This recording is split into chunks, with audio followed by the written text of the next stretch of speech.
Bem-vindos ao podcast Caos Planejado, seu programa sobre cidades. Hoje vamos conversar com Rosa Félix e Gláucia Pereira. Nascida em Lisboa, Rosa é investigadora em mobilidade urbana em bicicleta do laboratório U-Shift. É doutorada em Sistema de Transportes pelo Instituto Superior Técnico e foi Visiting Scholar na Portland State University. Participou na elaboração do Plano de Mobilidade Ciclável da Câmara Municipal de Lolé e na integração da rede Eurovelo em Portugal. Colabora na Ciclo-Oficina dos Anjos, uma oficina comunitária de bicicletas, e em projeto com a Câmara Municipal de Lisboa. Nascida em São Paulo, Gláucia é especialista em mobilidade urbana. É bacharel em Física pela USP e mestre em Administração de Empresas com ênfase em métodos quantitativos, também pela USP. Tem 13 anos de experiência em mobilidade urbana, sendo 10 deles na área de pesquisa da CET, a Companhia de Engenharia de Tráfego de São Paulo, e é fundadora da Multiplicidade Mobilidade Urbana, tendo sido diretora e é integrante do Cidade a Pé, Associação pela Mobilidade a Pé em São Paulo. Eu sou Antônio Ling e quem vai conduzir o nosso bate-papo hoje é o Marcos Paulo Schlickman, editor de mobilidade do Caos Planejado. Marcos, agora é contigo. Obrigado, Anthony. Obrigado a todos pela presença. Rosa, Gláucia e os apoiadores. Portanto, nós preparamos aqui algumas perguntas e vou começar com uma pergunta que tem um pouco a ver com o que se tem passado aqui em Portugal sobre uma discussão que está a acontecer sobre a Estratégia Nacional para a Mobilidade Ativa Ciclável em Portugal, onde um dos objetivos fala no sentido de aumentar a divisão modal ou a repartição modal de 0% para 10%. Então, uma pergunta, 0% não, porque nas áreas metropolitanas de Lisboa e Porto é mais ou menos 1,5%, 2% das viagens são feitas em bicicleta. Como começar a transição para o deslocamento de bicicleta em uma cidade onde ela representa quase 0% dos deslocamentos para atingir um nível de 10%, por exemplo, que é mais ou menos a média das cidades europeias? E eu queria que vocês duas respondessem da forma que acharem melhor. Eu posso começar a falar sobre isso. Antes de mais, muito obrigada pelo convite de estar aqui. Realmente uma estratégia muito ambiciosa, mas para uma estratégia ambiciosa também é preciso dar respostas ambiciosas, não é? De facto, a partir do pouco que há, tem de se multiplicar por muito, e não é continuando com os mesmos métodos de incentivo à utilização de bicicleta que se tem feito nos últimos anos, e já lá vão, se calhar, uma década ou mais, de pequenos incentivos, se compararmos nesta escala dos 10%. Não é com essa receita que se consegue chegar a tanto. E 10% realmente é bastante. Em Lisboa temos cerca de 0,5% a 1%, 1,5%. Outra coisa que a estratégia diz que é muito importante é que essas deslocações têm de vir do automóvel, portanto, é tirar 9,5% da rota modal do automóvel para a bicicleta. Tem-se de atuar rapidamente então nos desincentivos da utilização do automóvel para que isso aconteça. Pode parecer às vezes um pouco estranho. No outro dia estava a falar com um colega que dizia: Lisboa está dividida entre a parte norte, que é a cidade de Lisboa, e a parte sul, que são outras cidades, mas que vem muita gente que trabalha em Lisboa todos os dias e que utiliza os ferries, utiliza a ponte, o meio rodoviário e o ferroviário. Mas, por exemplo, a possibilidade de alguém vir de bicicleta de Almada para Lisboa, por exemplo, tem ao seu dispor nos ferries um compartimento para 5 bicicletas. Ok. Se quisessem aumentar isso para dar resposta aos tais 10% de viagens que são feitas em bicicleta, qual é que seria a capacidade de bicicletas que o barco teria de ter? Fazendo contas assim simples, isso é multiplicar por tanto, e que de repente um barco, se quiser mesmo cumprir com uma estratégia que pode ser ambiciosa, também teria de ser ambicioso e responderia com passar de 5 lugares para bicicletas para 80 lugares para bicicletas. Pronto, se calhar as pessoas percebem que, isto é um pouco ambicioso e pode não ser feito tudo de uma vez. E realmente não precisa ser feito tudo de uma vez. As cidades que têm a utilização de bicicleta abaixo tem também desenvolvido estratégias diferentes daquelas que já estão, que já têm uma infraestrutura consolidada, que já têm sistemas de bike sharing e, portanto, começam mais por apostar em, talvez, dar condições às pessoas para circularem em segurança, desenvolver infraestrutura, ciclovias, ensinar a andar de bicicleta na escola, e só depois, se calhar, preocuparem-se com outras formas de como é que as pessoas podem fazer todo o seu commute, interligando modos de transporte, ou seja, tem sempre respostas diferentes para níveis diferentes de utilização da bicicleta. Eu também não quero alongar muito agora na primeira abordagem ao tema, mas por enquanto é isso. Bom, fico muito feliz de estar aqui. É um desafio realmente, né, subir de tão poucos por cento até 10%, mas pelo menos Portugal já tem a estratégia, né? O Brasil ainda está caminhando, né, nesse aspecto. A gente ainda não tem uma estratégia nacional, apesar dela estar sendo construída pela União dos Ciclistas do Brasil, mas ela ainda está em processo. Acho que para começar, a gente teria que começar a entender os motivos da bicicleta no Brasil, nos grandes centros, ser tão baixo assim. E para isso a gente pode olhar para experiências de ciclistas, para toda essa experiência do cicloativismo no país, enfim, de coisas que a gente já sabe, e também a gente pode se comparar com cidades menores, onde você tem um alto percentual de uso da bicicleta também. Que, né, no Brasil existem essas cidades com 20%, 30% de uso de bicicleta, são cidades pequenas, mas elas existem, e aí a gente pode então entender como é que essa cultura da bicicleta se perdeu, o que tem nessas cidades e que proporcionalmente poderia ser trazido para os centros urbanos, né? Eu falo trazido porque eu estou em São Paulo. E aí, a primeira coisa a notar é essa noção da velocidade média praticada nas cidades, do perigo que é andar de bicicleta ou mesmo a pé, né, nos centros urbanos, porque a velocidade praticada pelos veículos motorizados é incompatível com a vida. Então, muita gente já tem medo, né, já tem essa barreira inicial de pegar uma bicicleta e falar que vai virar ciclista e fazer os seus deslocamentos com a bike. A outra também é entender que nesse percentual baixo, nesse traço de percentual, existem diferenças sociodemográficas entre, principalmente nas questões de gênero e nas questões de raça, que diferenciam pessoas que usam ou não a bicicleta. Então, esse plano de aumentar o percentual precisa levar em consideração toda essa diversidade de pessoas, né? Então, por exemplo, quando a gente olha os números de raça no Brasil, a gente vê que 56% das pessoas são negras, segundo o IBGE, e olhando os dados do perfil ciclista aqui do Brasil, uma pesquisa nacional que é feita, a gente também tem 57% de negros usando a bicicleta. Mas aí, quando você divide isso por gênero, você descobre que você tem muito mais homens negros do que mulheres negras e nem tantos homens brancos do que mulheres brancas. Então, o que acontece? Tem pouquíssimas mulheres negras que pedalam e tem muito mais homens negros que pedalam, porque provavelmente não têm o dinheiro para fazer os seus deslocamentos. São pessoas com uma renda menor. E essa diferença não é tão gritante entre os brancos. Então, todas essas questões precisam ser interseccionadas para a gente conseguir entender e realmente impulsionar a bicicleta. Fora, claro, continuar investindo na infraestrutura, né, nas ciclovias e ciclofaixas e nas infraestruturas de integração, né, mais conhecido como os bicicletários. Muito bom, Glaucia. Nós temos uma pergunta aqui para o fim, mas eu acho que como você já abordou esse tema, eu gostava de puxar o fio, que era a sua experiência e observação das cidades brasileiras. Quais cidades estão no caminho certo, de onde podemos tirar exemplos inspiradores?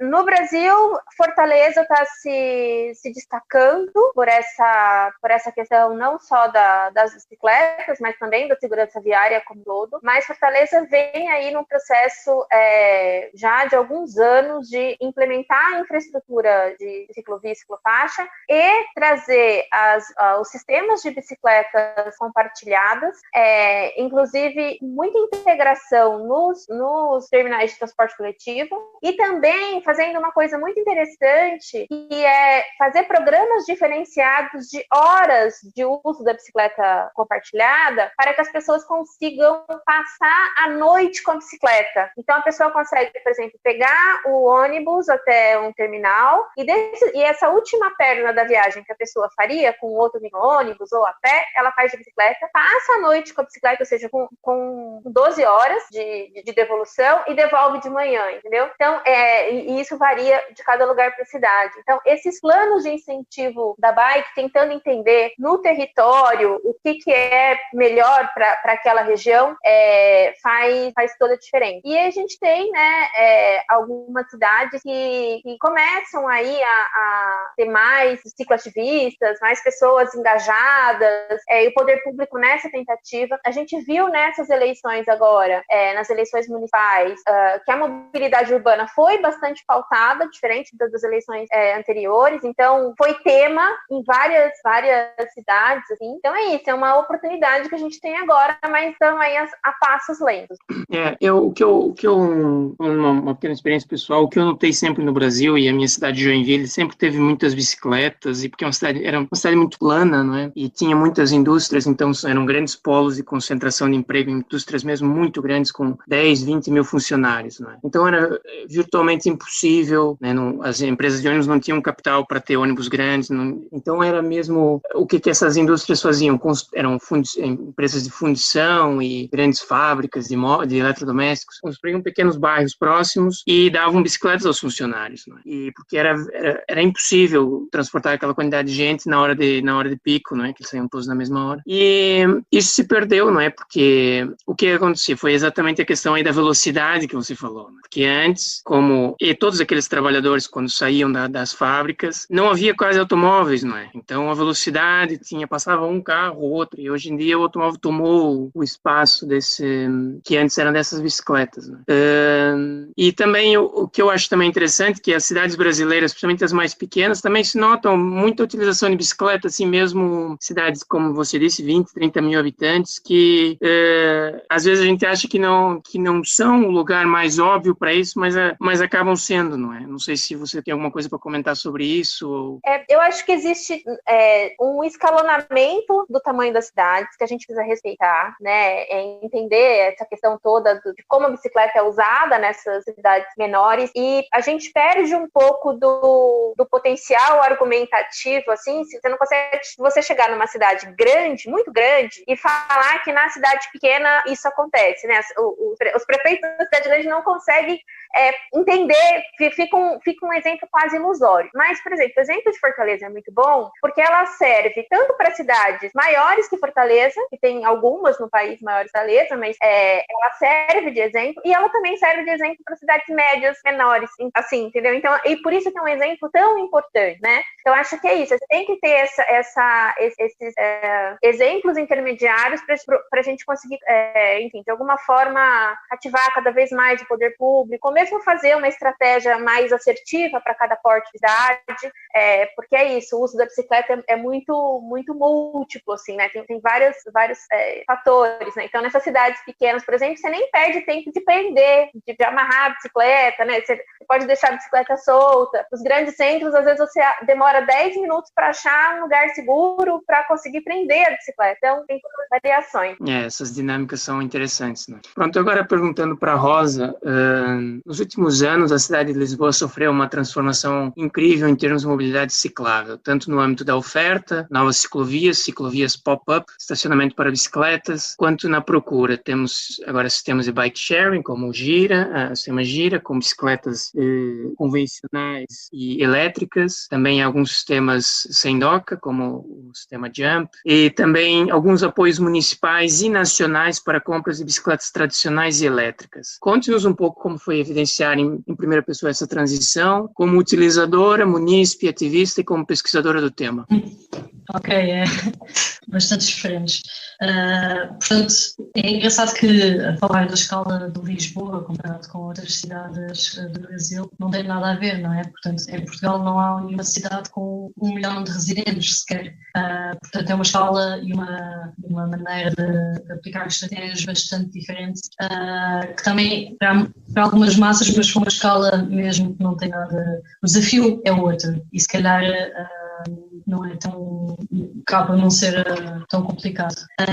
Mas o que é facto é que eu utilizo a bicicleta já há mais de 10 anos na cidade de Lisboa. Comecei a usar em 2006, 2007, e na altura não havia ciclistas em Lisboa, ou seja, aqueles que haviam é aqueles que depois acabavam por se encontrar na massa crítica, e só a partir de 2009, 2010, 2011 é que começou a haver uma aposta no município, quer dizer, uma aposta, podemos chamar assim, mas em fazer algumas ciclovias, porque as ciclovias que havia também, e que foram feitas nessa primeira década, eram muito viradas para lazer e muito viradas para desporto, no grande marco urbano de Monsanto, e depois a estratégia que começou a haver em 2009 foi de fazer a ligação entre os parques de lazer. Portanto, não era uma estratégia de todo para deslocações, casa, trabalho e escola.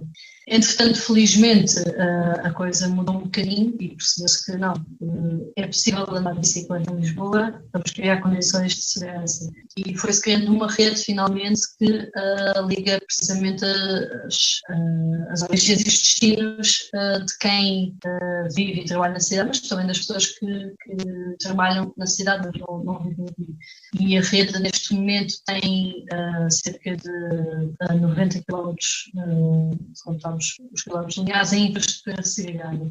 Mas ainda assim é muito pouco. Mas é muito engraçado porque se ao início nos conhecíamos todos uns aos outros e parávamos na rua e então como é que estás? Tal, porque toda a gente se conhecia, toda a gente que andava de bicicleta se conhecia. Hoje em dia é uma sensação espetacular de sair à rua e de ver a pessoa cruza-se facilmente com 20, 30, 40, 50 pessoas de bicicleta num percurso curto, sejam elas crianças a ir para a escola, sejam entregadores, estafetas, sejam pessoas como mulheres, como eu, a usar a bicicleta. E só o facto disso estar no panorama da cidade, só o facto de alguém poder identificar pessoas como si mesmo a usar a bicicleta, também faz com que haja um clique de ok, isto se calhar até é possível, se calhar eu também tenho condições para fazer. E isso não vem apenas com a infraestrutura, mas vem bastante da infraestrutura. Uma das pesquisas que eu faço, nós fazemos na universidade, é a monitorização dos ciclistas, portanto, quem é que anda de bicicleta na cidade.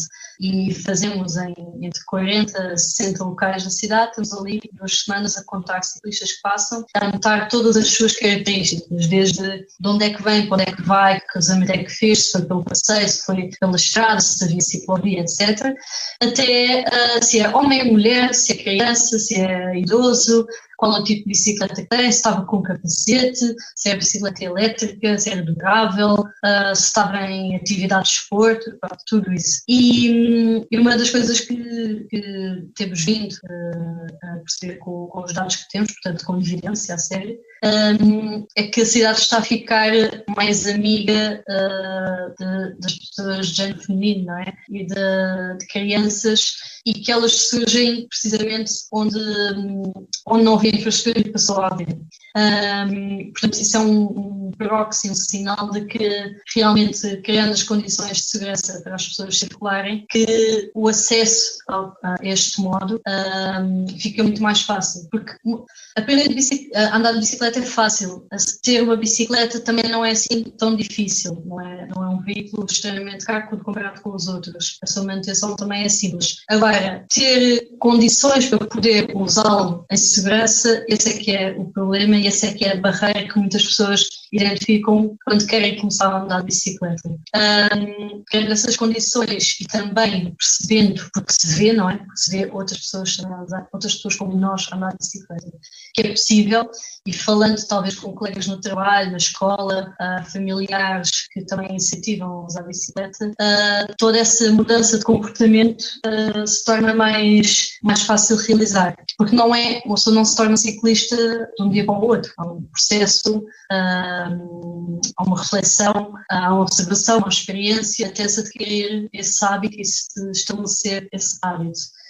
e nas cidades em que há pouca oferta de infraestrutura segura para isso ser feito, esse processo pode demorar um pouco mais, mas ainda estamos também para perceber qual é que é o momento em que deixa de se mudar tanto tempo e passa a ser mais rápido, passa a ser só, ok, amanhã vou pegar na bicicleta e vou para o trabalho e não penso em mais nada, porque todas as outras barreiras que eu tinha na minha cabeça já não são barreiras, já não existem, já não tenho medo de andar de bicicleta, já não vejo pessoas a ter acidentes, já não tenho de pensar onde é que vou guardar a bicicleta no local de trabalho, porque já existem. Ou seja, todas essas barreiras, quando deixam de ser alguém que eu penso como um obstáculo, quando essas barreiras estão todas eliminadas, então será muito mais fácil eu no dia seguinte pegar na bicicleta. Você disse essa questão e me lembrei de uma frase que se usa muito no inglês, que é build it and they will come. E eu tinha a ideia de ter visto um paper qualquer com isso, e agora pus aqui no Google e encontrei um paper escrito também pela Rosa, que é um paper recente, de 2020, que é build Sim, it. que é and give them bikes. Exato, and they will come. Portanto, é um bocado falando isso que você estava aí a referir, não é? Sim, portanto, isso ou seja, esse conceito é muito usado no tocar bicicleta. A Jennifer Dill fez um trabalho muito importante nessa pesquisa, analisou várias cidades americanas, que também têm um contexto totalmente diferente a nível de motorização e de infraestrutura, mas pronto, também percebeu que se derem condições de segurança para as pessoas que bem, que os ciclistas aparecem. Existe essa procura, só não estão criadas as condições para que essa procura seja visível. O que nós acrescentamos com este artigo é que realmente, em alguns casos, não basta ver infraestrutura, e se nós dermos também bicicletas às pessoas, se nós dermos um sistema de bicicletas partilhado, principalmente em sítios onde as pessoas não têm sítio para guardar uma bicicleta em casa, ou não é fácil, não conseguem chegar até um quinto andar sem elevador, não se querem preocupar se a bicicleta é roubada, quando chegam à escola, etc. Se dermos as bicicletas, se houver essa oferta, então ainda mais fácil é de surgirem ciclistas. Eu quero complementar que essa questão do construa e eles virão é a grande diferença da bicicleta em relação aos modos motorizados, assim. Na engenharia tradicional, na engenharia de transporte, você sempre planeja fazendo contagem do tráfego que já existe lá, de alguma demanda que existe lá, e eles ficam naquela lógica de alarga a pista, coloca ponte, coloca um monte de coisa que só traz mais congestionamento. Só que aí, no caso da bicicleta, muitos municípios ainda ficam com um pensamento meio travado, do tipo, mas a gente não está contando bicicleta suficiente para construir a infraestrutura. O que é um raciocínio que não fecha, né? Assim, você tem que ter essa infraestrutura para que as pessoas se sintam confortáveis, como a Rosa falou, você tem que eliminar essa barreira de entrada, né? Porque realmente a bicicleta é um veículo simples. Então a gente tem que partir do princípio que tem essa barreira, e eu vi uma frase esses dias que vai muito no sentido dessa, que eu quero compartilhar, que é: você não planeja uma ponte pelo número de pessoas que está cruzando o rio a nado, né? Você não espera, justamente, andar de bicicleta é tão difícil como se você tivesse que realmente nadar por um rio para chegar do outro lado, e né, se você não tem a ponte, você simplesmente não vai. Então é algo nesse nível, assim, de ter que investir para que as pessoas realmente consigam tirar uma das barreiras, que é justamente saber os caminhos, saber por onde vai e ter o mínimo de segurança. É engraçado que realmente isso é um argumento muito utilizado por quem anda de automóvel, e então, mas o que agora vou construir aqui uma ciclovia, mas não passa aqui ninguém de bicicleta, ou só passam 2 ou 5 pessoas e agora vão estar a tirar espaço ao automóvel. Sim. Eu ia complementar, né, que um fenômeno, né, que acontece com frequência, pelo menos aqui em Porto Alegre, eu vi também em São Paulo, né, é que às vezes assim, se inicia a construção de ciclovias e evidentemente, né, a rede não é completa a partir do D0 ou D+1. Então a gente vê trechos de ciclovias espalhados pela cidade que não conectam lugar nenhum com lugar nenhum. Assim, é um trajeto extremamente restrito, né, de onde o ciclista consegue chegar na cidade, né, como se fosse assim, comparativo com o carro, eu só consigo usar uma avenida da cidade, né? E esses exemplos, às vezes, dificultam ainda mais o convencimento de quem anda de carro, né, ou de quem não tem essa visão do build and they will come, porque se vê as ciclovias em alguns locais e algumas pessoas dizem, olha, fizemos as ciclovias, mas não estão sendo usadas, né? Mas, assim, ainda não está pronto, né? Não está assim... E uma coisa que tem que ficar clara é que, assim, a bicicleta, ela pode usar todo o sistema viário. Então, o sistema viário da bicicleta já está pronto. Voltando naquele ponto que a gente estava falando das velocidades. Então, assim, a rede, ela já existe e ela já é diferente de ter uma ciclovia isolada dentro de um parque, né? Então, é esse tipo de coisa que é aí que a gente vê como é difícil andar nas vias. Como a velocidade realmente é um empecilho. Porque, na prática, não teria problema se 2, 3 quadras você tivesse que compartilhar a via com os carros. Mas é tão perigoso, que realmente você olha o mapa cicloviário e você fala, não dá para ir porque não tem ciclovia. Então, realmente, é algo que a gente precisa ir abordando. Assim. Só também gostava de fazer um comentário que eu acompanhei um pouco as eleições aí municipais no Brasil e uma candidata, acho que era de São Paulo, já não sei, disse que na rua dela tinha lá uma ciclovia que só tirou lugar de estacionamento, ninguém usava e a primeira coisa que ela ia fazer era tirar aquela ciclovia. E alguém me disse isso e perguntou qual era a minha opinião, um amigo meu lá do Brasil. E eu disse, se ela fosse uma pessoa inteligente, ela primeiro ia se perguntar por que ninguém usa aquela ciclovia, não é? Por que ninguém usa aquela ciclovia, né? Ela ia tentar perceber por que o ciclista não quer usar aquilo, por quê, né? Mas não, ela acha que ninguém usa e ponto final. E aqui também é outro fenômeno interessante dessa coisa de os motoristas às vezes acham que tem a ciclovia, o ciclista tem que estar ali e ponto final, né? E há uma coisa interessante que se vê muito aqui em Portugal, que são os ciclistas atletas, né? Que são atletas e eles têm que treinar na estrada, porque muitos não têm acesso a velódromos e não sei o quê. Então, muitas vezes, até se vê muito nas praias e assim, estão lá os velhinhos ou as pessoas a andar com a sua bicicleta muito devagarzinho na beira da praia e passam um ciclista a fazer um treino de alta velocidade, não é? E daí depois passam o motorista buzinar e dizer, mas por que ele está andando aqui? Né? Então, não percebe muito bem essa questão. Pronto, aqui avançando aqui para a próxima pergunta. Cidades brasileiras possuem manchas urbanas maiores, né? Maiores distâncias de deslocamento, temperaturas mais elevadas e, em muitos casos, relevos bastante acidentados. Quanto esses fatores dificultam uma adoção maior da bicicleta em cidades brasileiras comparados com cidades europeias? E também aqui focando um pouquinho no relevo, porque o relevo também é uma questão relevante em Portugal também. Depois também gostaria que a Rosa fizesse algum comentário desse papel percebido do relevo como uma barreira de entrada. Né? O relevo, ele tem realmente essa barreira, como você falou, mas a gente também tem que entender que sempre que você sobe, você desce, né? Eu tenho uma dificuldade aqui onde eu moro também, para subir para Paulista é um problema, mas para descer é uma delícia. Justamente, se você vai e volta no mesmo ponto, o deslocamento vertical vai ser zero, fique tranquilo, fisicamente é assim que tem que acontecer. E aí eu acho que muita gente não percebe que você não precisa pedalar o tempo inteiro. Não é vergonha para ninguém descer da bicicleta, empurrar um pouco a bike na quadra mais deitada, no trajeto mais deitado, e depois sobe de novo e continua pedalando. Então, essa noção que você tem que cumprir todo o trajeto pedalando, realmente acaba sendo uma barreira, assim, as pessoas acham, ficam com vergonha, eu acho que não tem condições físicas, e não é, às vezes é só uma questão que realmente é acidentado, ou muitas vezes a cidade é planejada para o automóvel, e a via que você gostaria de subir, que seria mais tranquila, às vezes não dá a mão de direção, né, então a via fica sendo contramão para você turista, e aí você acaba sobrando uma via muito acidentada. Tem a questão do calor, sim, e do suor, que é uma barreira para o povo brasileiro, né, por questões históricas, assim, de ser uma questão social muito forte, essa questão da higiene no Brasil, mas muitas empresas começam a oferecer vestiários com banho, para você poder chegar e tomar um banho antes de entrar no trabalho. Também tem a possibilidade, né? Eu sei que tem aí o relevo e espraiamento, mas também tem uma questão de você, às vezes, conseguir integrar com o transporte coletivo. Então, se o caminho é muito acidentado, você consegue, enfim, fazer um outro caminho e deixar a bicicleta e, enfim, fazer pelo menos parte do trajeto na bike.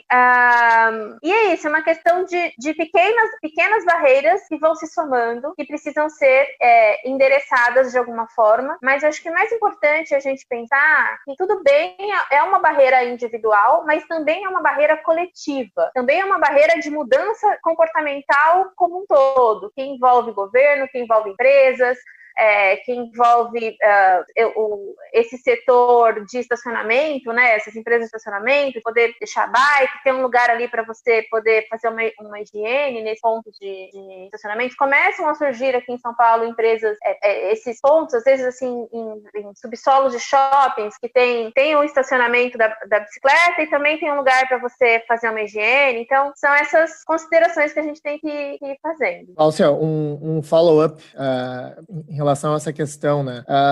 A Rosa também comentou, né, que, bom, cidades brasileiras são maiores, é um outro desafio. Então, a minha pergunta evidentemente, a gente tem um caminho gigante, né, para crescer ainda no uso da bicicleta no Brasil, mas em termos de meta, né, ou perspectiva de longo prazo, assim, é factível comparar a nossa realidade com cidades europeias ou cidades menores, né, dadas essas distâncias de deslocamento, alguma coisa assim, em termos de percentual dos deslocamentos, ou enfim, tu acredita que essas barreiras podem eventualmente ser superadas? É difícil comparar, porque além do espraiamento, tem a questão do que a gente chama da sua tabela horária, né? O brasileiro tem uma tabela horária e um encadeamento de viagens na cidade que é diferente de quando você está numa cidade europeia menor. Então, hoje, o que as pessoas conseguem fazer, se conseguem, as que moram aí até uns 10, 15 quilômetros do trabalho, é pegar a bicicleta e ir direto para o trabalho, e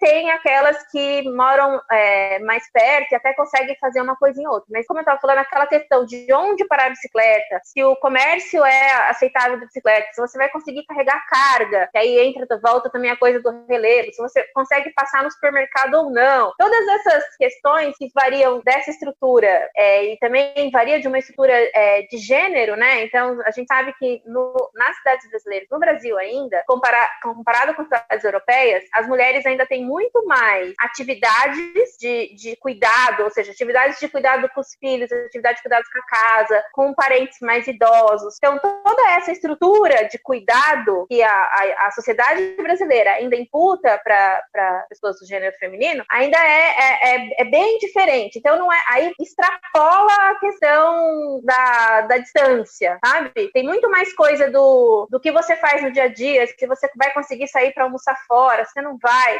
Tem toda essa questão, além da distância. Especificamente, falando de uma coisa muito pontual, assim, a bicicleta elétrica vem somar nessa aproximação de você conseguir fazer mais coisas, de você ficar menos cansado, ganhar um pouquinho mais de tempo, independente da sua idade, né, e do seu condicionamento físico e tal, mas ainda vai muito de uma estrutura social. Eu posso falar aqui um bocadinho sobre a questão do relevo e das escolhas dos percursos. Realmente, quando vimos formatados de pensar qual é que é o melhor percurso de A para B, nós pensamos sempre naquilo que nós estamos ou que já estivemos mais habituados a fazer, que será o no transporte público ou no automóvel, eventualmente o a pé. E muitas vezes esses percursos não são os melhores ou mais adequados para a utilização da bicicleta. Há um estudo, aliás, há vários estudos, mas um deles que me lembro também que dizia que verificava que os ciclistas não se importam de fazer distâncias 30% maiores do percurso mais direto, só para encontrarem percursos que não sejam tão acentuados, ou que sejam mais seguros, ou que sejam mais agradáveis. O que é facto é que nos declives, muitas vezes as vias mais diretas são aquelas também que são mais diretas para o automóvel, e lá está, por causa disso que as avenidas se tornaram maiores e mais largas para também suportar essas vias mais diretas.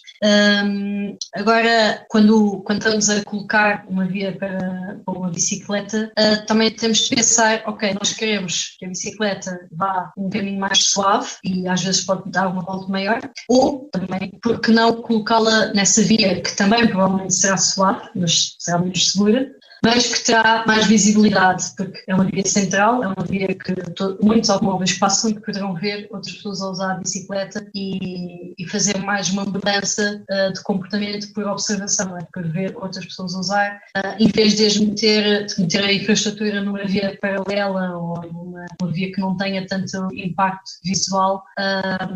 Às vezes tende-se jogar um pouco essa estratégia quando se está a pensar na infraestrutura, mas é muito importante realmente conhecer as cidades que temos e conhecer o declive que temos e ter a noção de que isso é um fator, uma barreira muitas vezes na cabeça das pessoas, mas não deixa de ser uma barreira física que se verifica.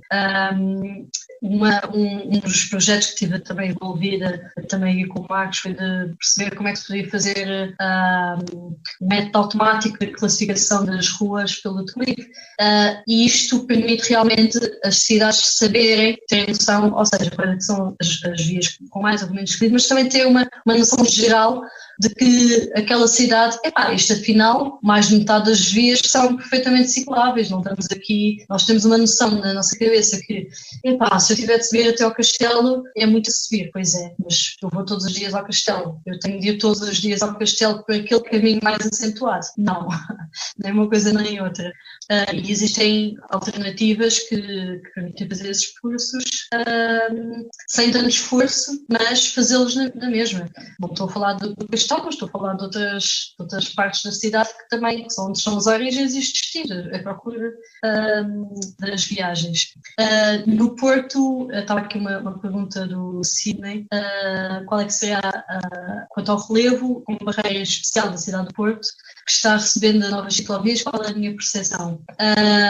O Porto é uma cidade com um bocadinho mais de declives do que a rede viária de Lisboa, portanto, do que tinha estado a ver, tem 34% das vias são planas, perfeitamente planas, de 0 a 10%, e se juntarmos com aquelas que têm até 5% de declive, são 58%, portanto, ainda assim é uma cidade que dá para ciclar, como provavelmente os ciclistas o demonstram. Mas é uma cidade que está a demorar muito tempo a arrancar e isso é preocupante. Tem estado muito para trás comparado com Lisboa, com Olé, com Torres Vedras, com outras cidades que já estão a criar infraestruturas para a bicicleta. O Porto tem todas as condições para dar uma boa resposta à procura de ciclistas e não tem estado a dar.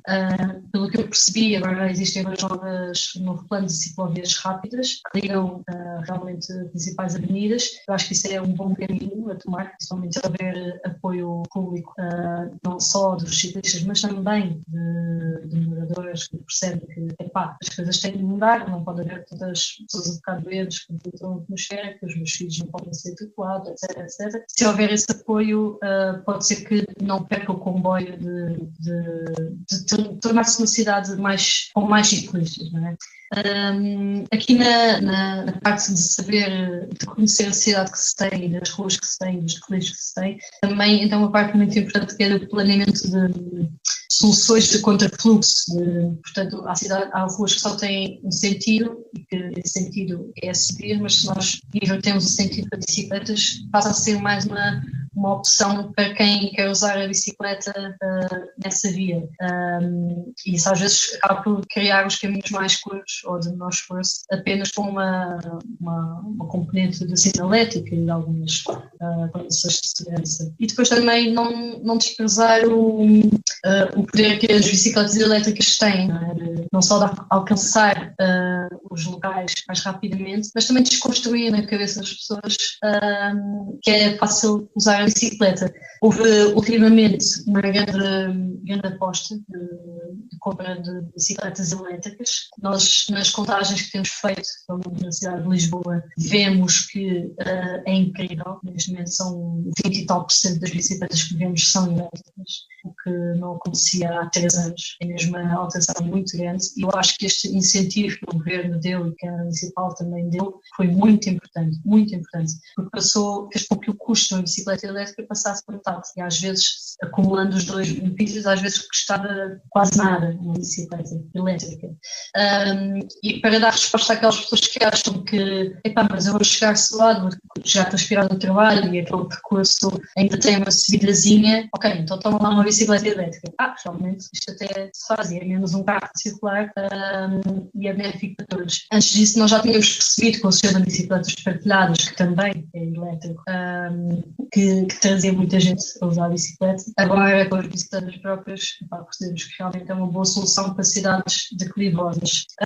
Eu penso que, ou seja, nós temos a noção que ou muita gente tem a noção que só na Holanda, onde é tudo plano, que se anda de bicicleta, ou só em Aveiro, ou só em Copenhaga, mas há muitas cidades muito declivosas em que também as pessoas, há um cota modal de bicicleta muito grande. As cidades suíças, austríacas têm imensa utilização de bicicleta desde há anos, com bicicletas elétricas. Portanto, é mesmo uma questão de conhecer os percursos, conhecer as ruas que se têm, e também acho que é uma coisa importante que é onde entram os bike planners, que é os planeadores de percurso, terem essa informação de altimetria disponível, porque muitas vezes não têm, muitas cidades isso não está disponível, o que dificulta, porque a pessoa vai ver como é que eu vou de A a B e vai dar um caminho que na cabeça das pessoas realmente não faz sentido ser para bicicleta. O que vale é que ultimamente tem-se democratizado um pouco o acesso a essa informação da altimetria e já se consegue fazer coisas engraçadas, mas ainda não está disponível nas plataformas mais comuns.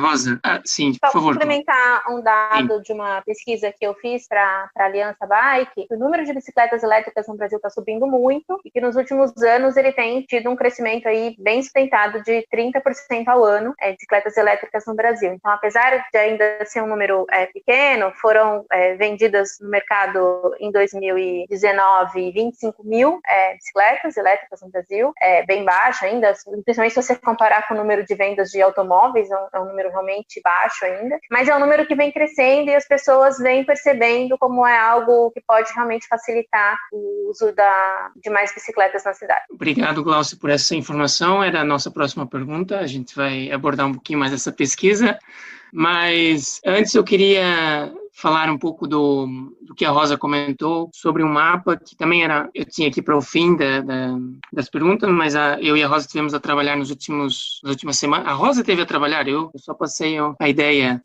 Mas foi essencial. Que foi um mapa de declives feito, primeiro, para quem não é um pouco fora da área, nós temos shapefiles, que são arquivos que são lidos por sistemas de informação geográfica, e a minha ideia era conseguir criar um mapa que casasse a informação da rede viária com a inclinação. E a Rosa aprofundou esse tema e acabou criando, de certa forma, uma forma, não vou dizer automática, mas open source, de produzir esses mapas, não é, Rosa? Depois nós podemos pôr o link do procedimento com para as pessoas que estão curiosas e querem fazer um mapa desse, não é? Não sei se a Rosa quer falar um bocadinho sobre isso. Sim, posso falar um bocadinho. Aqui, isto já vinha há uns anos, quando tinha estado a fazer um mestrado, também tinha estado a produzir um mapa desses para a cidade de Lisboa. E o meu espanto foi que de toda a minha tese, não é? Que falava de outras coisas que não têm nada a ver, o que chamou mais a atenção foi o mapa de declives. Porque nem a própria Câmara Municipal de Lisboa tinha um mapa de declives. Eles até me pediram, podemos imprimir isto em grande, temos aqui numa parede de 4 metros, e não há um mapa de declives. Para mim não tinha sido assim uma coisa fundamental, mas que era uma informação que não existia. E perceberam que para planear para a bicicleta isso é uma ferramenta muito importante. Em conversa com o Marcos, deu para repescar então esses métodos que tinha utilizado na altura, mas adaptá-los desta vez para tudo que fossem fontes de open source, portanto fontes gratuitas e disponíveis para a sociedade em geral, e também métodos que não não fossem necessários software proprietário, também software que esteja disponível gratuitamente. E o que fiz, está no GitHub, depois acho que pode deixar o link, é um script que o que vai fazer é aplicado para qualquer cidade do mundo, não é só para o caso português. O que vai buscar qualquer cidade do mundo que tenha OpenStreetMaps. Portanto, vai buscar a informação da rede viária, do OpenStreetMaps, que é um mapa colaborativo que, se estiver errado, pode-se editar e acrescentar ou alterar a rede que existe. Qualquer pessoa pode fazer. Vai buscar essa informação e informação da altimetria que a NASA disponibiliza, uma missão que eles têm, que é o SDRM. E pronto, e joga essa informação e produz um mapa interativo para qualquer cidade. Portanto, qualquer pessoa pode recorrer a esse algoritmo e produzir um mapa desses, que pode ser muito útil precisamente para se mostrar quando se está a fazer algum lobby nas prefeituras, etc. Não, mas olha, 80% da cidade é ciclável. Não é só para ver aquela avenida um pouco mais inclinada que ninguém vai andar de bicicleta. Ok, obrigado, Rosa. Pronto, voltando então na questão da pesquisa que a Glaucia fez para a Aliança Bike, essa pesquisa revela que de quem usa a bicicleta elétrica para se deslocar até a atividade principal, 56% antes usavam um automóvel. Pronto, como a Glaucia, vê o papel da bicicleta elétrica nessa transição carro-bicicleta e se é uma boa alternativa viável para o Brasil? Acho que sim, acho que é uma questão importante a colocar, porque assim, é claro que quando a gente aumenta o número de viagens de bicicleta elétrica, podem vir pessoas de todos os outros modos de transporte. Pedestres que viraram ciclistas, pessoas de transporte coletivo que viraram ciclistas, enfim. Mas tem uma questão de status e posicionamento de mercado muito interessante aqui, que é você conseguir convencer quem está dentro do automóvel que essa pessoa não vai se cansar tanto, vai sim praticar uma atividade física, sair do sedentarismo completo, né, de ficar dentro do carro e conseguir se movimentar de alguma forma, vai gastar menos do que ela ou ele gastam com o automóvel, né, porque, enfim, uma bicicleta, e a maioria das bicicletas elétricas hoje está entre R$3.000 e R$6.000, de acordo com essa pesquisa também, e a pessoa paga um valor muito maior num automóvel, né, então às vezes gasta isso por ano só de estacionamento. Então, assim, são várias questões, são várias facetas onde a gente consegue comparar a bicicleta elétrica com o automóvel. E aí, uma coisa muito interessante nessa pesquisa também é que na motivação inicial, que a pessoa diz por que começou a usar a bicicleta elétrica, a parte de carregar carga, carregar compras, praticamente não apareceu. E aí, quando a gente faz a pergunta, por que você continua, um dos motivos que você continuar usando a bicicleta elétrica, várias pessoas falam de poder carregar coisas, ou seja, conseguir usar a bicicleta não só para ir para o trabalho, mas para fazer outras atividades. Então, ela vem, assim, auxiliar muito a esse convencimento do que é possível. E aí, juntando tudo que a gente já falou, de relevo, temperatura, possibilidades de articular várias atividades. Então, realmente, é algo... Ainda é caro no Brasil, de R$3.000, R$6.000 uma bicicleta. É muito caro para a população em geral. Tem muita gente trabalhando aí para reduzir esses impostos, o imposto, inclusive nesse trabalho, a gente abre, esse trabalho que a Multiplicidade fez para a Aliança Bike, mostrando o comparativo do imposto, inclusive de coisas muito absurdas, como pólvora, uísque, cigarro, várias coisas que não fazem bem para a saúde, assim, e que tem o IPI muito, muito menor do que da bicicleta elétrica, assim, para mostrar mesmo que é algo que precisa ser estudado e abordado, né, porque realmente é uma alternativa muito boa. Obrigado, Glaucia. Eu queria, antes, fazer uma última pergunta aqui, trazendo essa questão de gênero, né, que vocês duas já levantaram, que é bastante relevante não só, né, na bike, mas na mobilidade ativa de forma geral, né. Homens e mulheres têm uma percepção de risco diferente do espaço urbano, e também, né, assim que os últimos dias foram muito tristes em virtude do atropelamento fatal da Marina Harco, né, uma pesquisadora em mobilidade que lutava por cidades mais seguras. É uma tragédia, né? Ela faleceu atropelada por um motorista de automóvel. Então, eu queria talvez começar pela Gláucia, né, perguntando, né, enfim, quais são as reflexões a respeito desse episódio e como você vê essa questão ainda, né, assim, essas diferenças na nossa realidade. Depois a Rosa pode compartilhar a visão dela em Portugal. Ainda é bem difícil falar desse episódio, né? A Marina era a minha amiga pessoal, então está sendo um período bastante complicado conseguir separar toda a contribuição que ela teve como pesquisadora, como ativista, e como o falecimento dela traz essa reflexão de como estamos morrendo, por que estamos morrendo, o quanto ainda falta fazer da perda pessoal da pessoa, né, da Marina. Então, ainda é bem difícil, assim. Agora, o que a gente viu pelo país foram várias organizações fazendo manifestações em Campo Grande, em Fortaleza, em Porto Alegre, no Recife, para marcar bastante a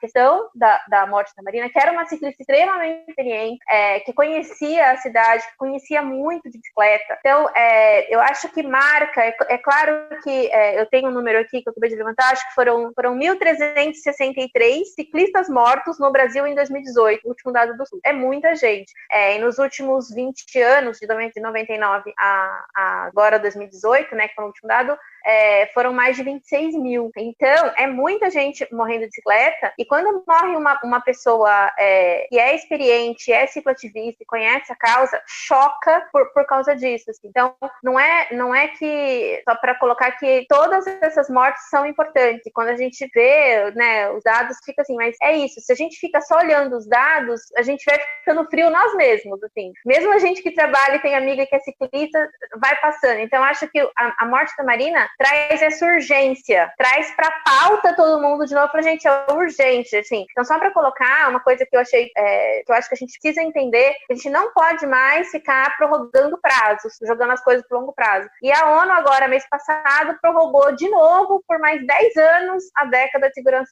viária, que não atingimos, né, a maioria dos países não atingiu a meta de 10 anos. E veja, não é prorrogar um mês ou um ano, prorrogou 10 anos. Então, assim, mesmo que seja para reduzir de novo pela metade, a parte da visão zero, que é aquele conceito que nenhuma morte aceitável no trânsito, o conceito sueco, né, que vários países europeus vêm trabalhando, aqui ainda não acontece. Então, assim, é zero, mas pode levar 10 anos. É zero, mas vai levar mais 10 anos. Então, e nesses 10 em 10 anos, mais 10 mil pessoas vão morrendo. Então, acho que é isso que tem que ficar claro, assim, que é urgente. Não, obrigado. E aí, né, só um comentário rápido antes de passar para a Rosa.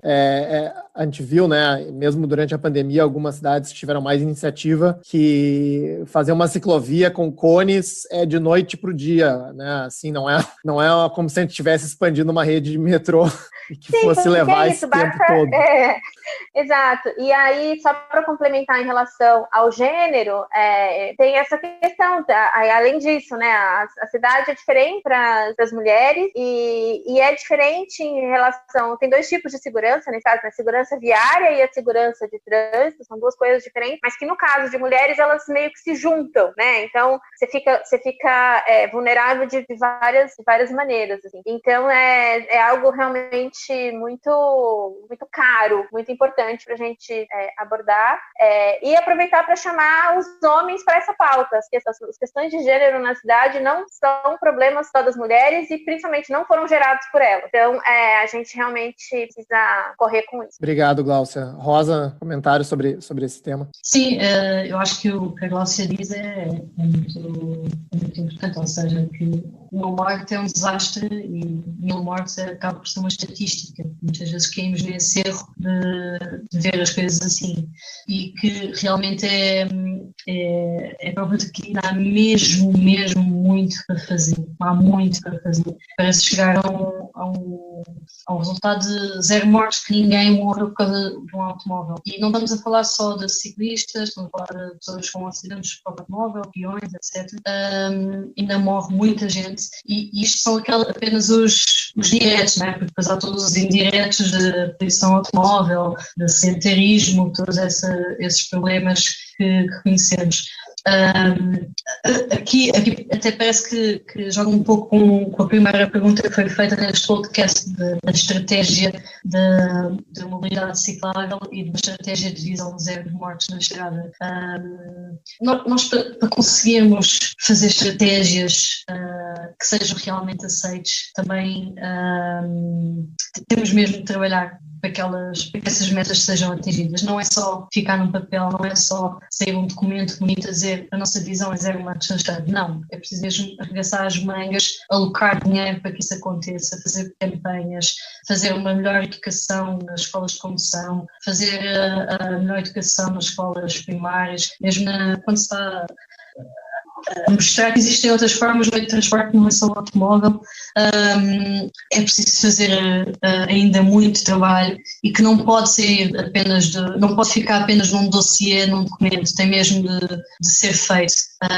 E tomara que conseguimos em 2030, portanto daqui a 10 anos, termos mesmo cumprido com a meta da estratégia de mobilidade ativa e também que chegamos às zero mortes nas estradas. Muito, muito bom, Rosa, obrigado. Queria agradecer vocês duas pela disponibilidade, achei que foi sensacional essa conexão Brasil-Portugal e queria passar a palavra para vocês. A Gláucia podia começar suas considerações finais né, e eventualmente aonde, né, os ouvintes poderiam encontrá-las ou conhecer mais sobre o trabalho de vocês. Eu agradeço mais uma vez a oportunidade, fiquei muito feliz de conhecer a Rosa, vamos trocar mais figurinhas, temos muito realmente a fazer nessa questão das pesquisas, dos tratamentos dos dados georreferenciados, tem muita coisa para fazer, e tem muita coisa para fazer especificamente sobre bicicleta em várias cidades do Brasil, da América Latina, do mundo, assim, então fica um convite para quem quiser começar a estudar isso cada vez mais, aprofundar, pode falar comigo. Eu estou na Multiplicidade Mobilidade, então no Instagram e no Facebook é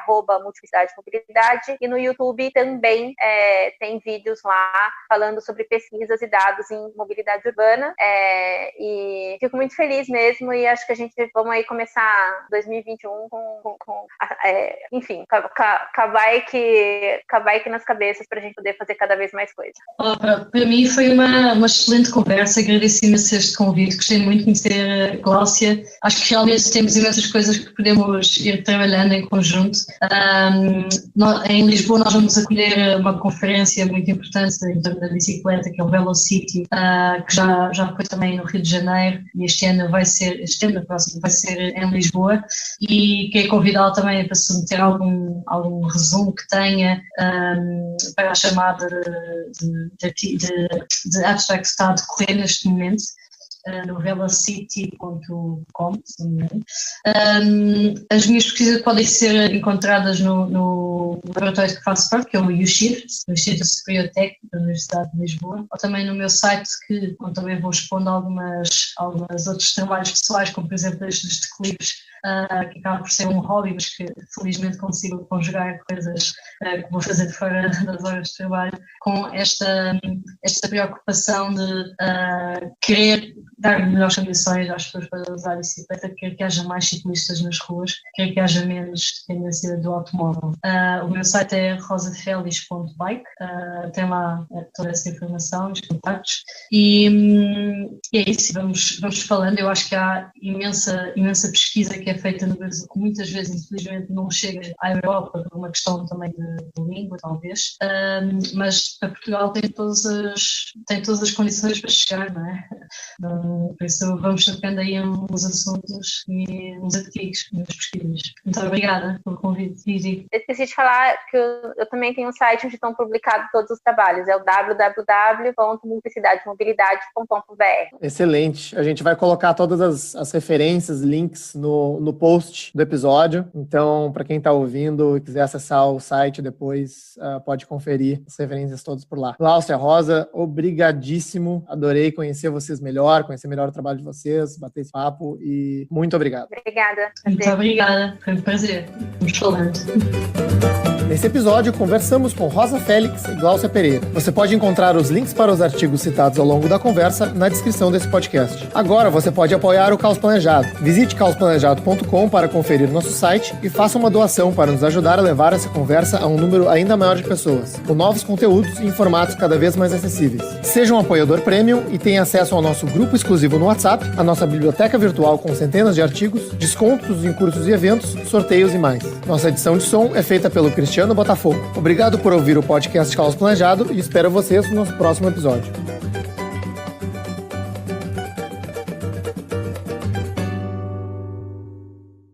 Esse episódio foi gravado em homenagem a Marina Harcot, pesquisadora em mobilidade ativa que lutava por cidades mais seguras e que sofreu um atropelamento fatal enquanto pedalava na madrugada do dia 8 de novembro. Aqui no Caos Planejado, continuaremos trabalhando por ruas mais seguras e cidades mais humanas.